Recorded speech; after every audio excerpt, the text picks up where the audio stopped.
So originally I was going to talk about how much I love the Indie Cross series, but then I realized most people watching this would most likely only recognize Nico from one shot in the show. You know, unless you're a nerd like me and know almost everything about most of these series. Plus, this video will be a good introduction to people who haven't yet watched Indie Cross but want to. Or you could put this video on in the background as background noise. Any option works. Do note, I've done my best at trying to decipher each of these characters' lore without getting spoilers for most of them. As I kind of want to play most of these games in the future, I quite literally had to navigate through a minefield of spoilers. It was painful. So, as compensation for all this pain I went through, how about you subscribe, eh? Please subscribe. I'm in debt to the Mafia, and if I don't pay them back soon, they'll steal my toes. A few things to note. All the characters have access to all their abilities and skills in their games. Unless stated otherwise, these characters are usually taken after the events of the journey from their first game. All characters with a revival mechanic like Cuphead, the Knight, and Beheaded will still have them. Now, in no particular order, let's go through all the major characters one by one, starting with the rubber hose with the little nose, Cuphead. Cuphead is a kid who lives under the care of Elder Kettle with his brother Mugman, a blue version of him who he has nicknamed Mugsy. One day, Cuphead and Mugman headed to the Devil's Casino and lost in one of his games, which means now they owe him their souls. However, they made a deal with the devil in order to collect the souls of the other denizens of Inkwell Isle who had also made contracts with the devil, and if they resisted, kill them with their literal handguns. The two also have access to several charms, which give the two abilities, as well as supers, which, in Marvel Rivals terms, are their ultimates. As mentioned before, they can revive each other by slapping each other into consciousness. Now, with the Noble Knight with the shovel to fight. Shovel Knight. In hindsight, those intros are a bit cringy. Oh well, Shovel Knight is a knight, I know, real shocker, who uses a shovel, also a shocker. He has been trained with techniques of magic and sorcery, which all comes from the shovel he wields, as well as relics like the Flare Wand, Phase Locket, Dust Knuckles, Throwing Anchor, Mobile Gear, Propeller Dagger, and much more. He has an ally known as Shield Knight, and she is a knight who wields a shield, who is also the one who helped him avoid an early death in Indie Cross. Now, for someone who is way more human than the last two, Madeline. And Badeline. Early fun fact about Badeline, that is not her official name. From what I'm aware, in official sources, Badeline has always been called Madeline's Reflection. Only called Badeline by the fans, the game's internal files, and in the Steam trading cards of all things. Madeline is a 20-something trans woman who has depression and anxiety. She used to let it out via the liquid form of denial, alcohol, as well as arguing online.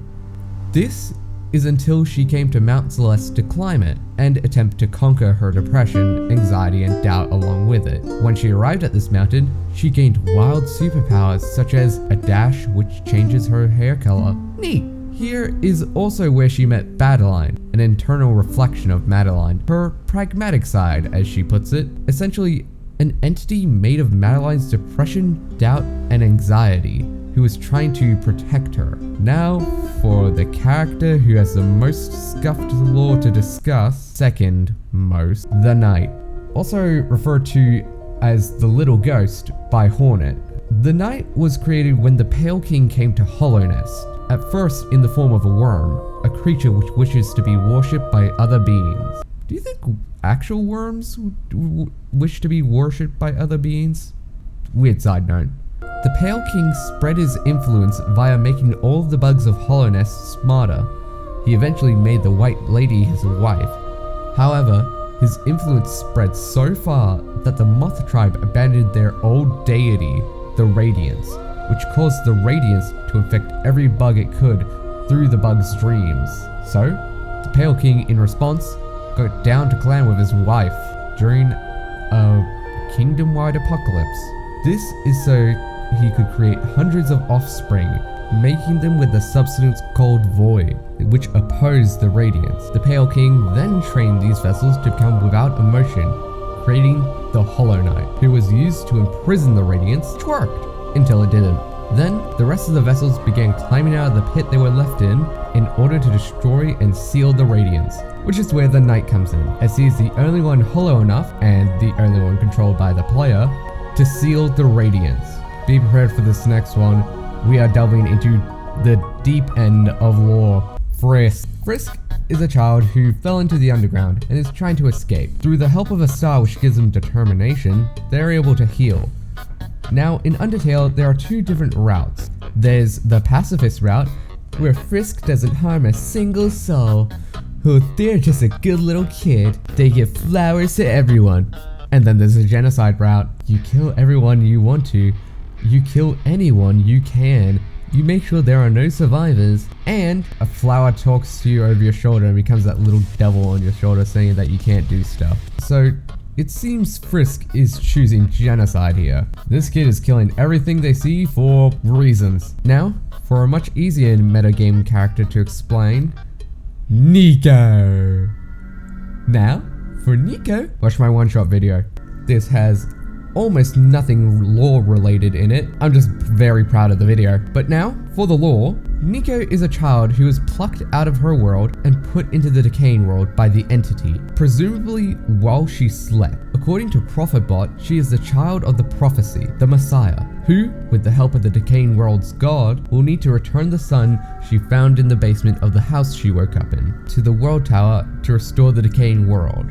I have already talked extensively about Nico and One Shot in my One Shot video, so check that out. Now, for a person who is also closely related to children, Springtrap. No, we are not explaining Springtrap. If you want his gist, watch Game Theory. I'm not explaining those diatribes of lore. But now, for someone who is also sick, but not in the head, Drifter. That is so cringy. And I have not played this game yet. However, I would be doing a disservice if I don't explain this character. So here we go. Drifter is a lone warrior coming from a ruined world. He spends his days wandering, and he is a part of a feline-like species called Blue. During his escape from his ruined world, he encountered a mysterious and terminal disease.